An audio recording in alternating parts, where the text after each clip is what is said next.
At the very peak of the Cold War, a single flash of light, way out in the empty ocean between Africa and Antarctica, it kicked off this absolutely terrifying global mystery. And the craziest part? Officially, it's still unsolved. So picture this. It's September 22nd, 1979. A silent satellite, way up in orbit, detects the one thing it was built to fear.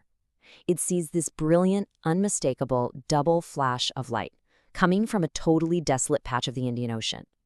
The question that shot around the world wasn't just what caused it, it was who. And boom, instantly alarms are just blaring at Patrick Air Force Base down in Florida. You've got scientists scrambling to their consoles, data is streaming down from orbit, and when the graphs finally pop up on screen, their hearts just sink. They knew this was the real deal. This was serious. Okay, so to really get why everyone was panicking, you've got to put yourself back in 1979. I mean, the Cold War was in full icy swing.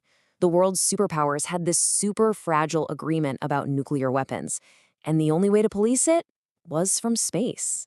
Now, the rule book for this whole thing was called the Partial Test Ban Treaty of 1963, and the idea was simple. No more setting off nukes in the atmosphere, underwater, or in space. Why? Well, because the radiation was literally poisoning the planet. So everyone agreed to stop. On paper at least.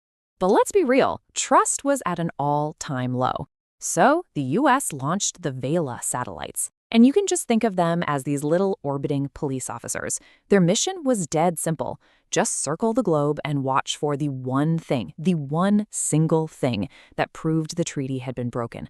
That signature double flash of a nuclear explosion. And yeah, on that September night, Vela Satellite 6911, it didn't just see a flash.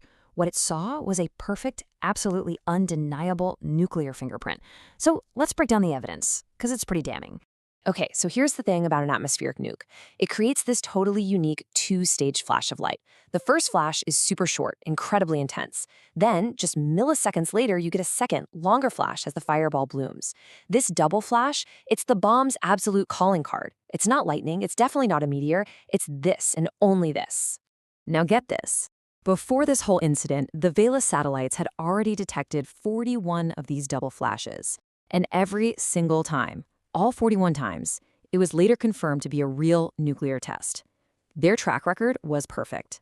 I'm talking 41 for 41, 100%, no errors. But wait, it gets even better.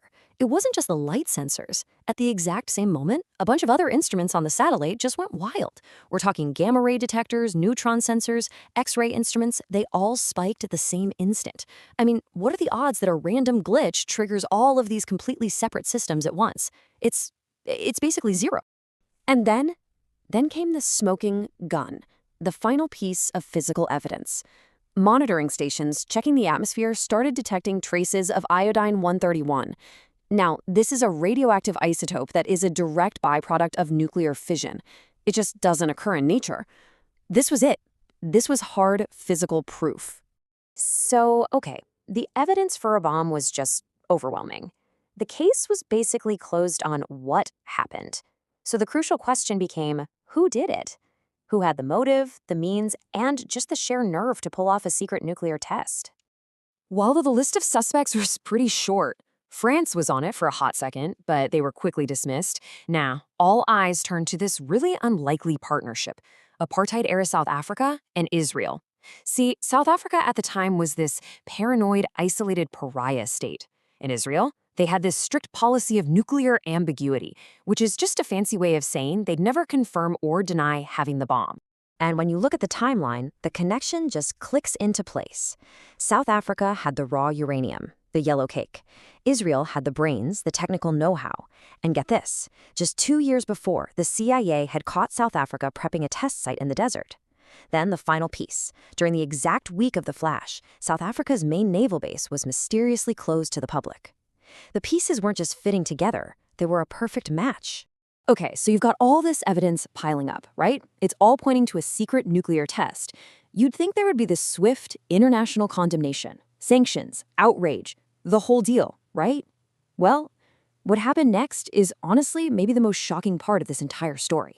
Because privately, behind closed doors, at the absolute highest levels, there was no doubt at all. President Jimmy Carter himself wrote in his declassified diary about a clear indication of a nuclear explosion, and he even pointed the finger at South Africa. The White House knew. They knew exactly what happened. But publicly, oh, that was a whole different story. A White House panel was put together, and after reviewing only some of the evidence, they came out with this just stunning conclusion. They said the satellite, the one with the perfect 41-0 record, was probably just hit by a micrometeorite, a tiny little space rock that just happened to cause a glitch that perfectly, down to the millisecond, mimicked a nuclear bomb. Yeah, case closed. A micrometeoroid. I mean, come on, it sounded completely unbelievable, probably because it wasn't true.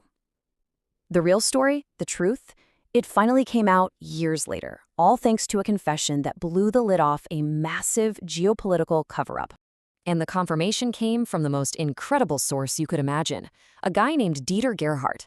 Now, he wasn't just anyone. He was the commander of that very same naval base that was mysteriously closed. And, plot twist, he was also secretly a spy for the Soviets. After he got out of prison, he spilled everything. He confirmed it. The double flash was a joint South African-Israeli nuclear test, and it even had a code name, Operation Phoenix. So that begs the question, why the ridiculous cover-up? Why the whole story about a micrometeoroid? Well, the answer is pure, uncut geopolitics.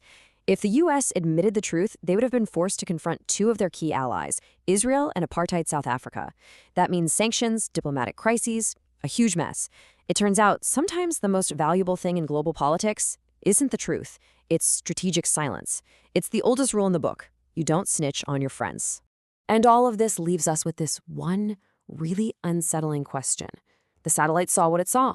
The radiation was detected in the air. A key player confessed to the whole thing. And yet, if you look in the official history books, it never happened. It really makes you wonder, doesn't it? In the high-stakes game of global power, what's really more powerful, cold hard evidence or just a convenient silence?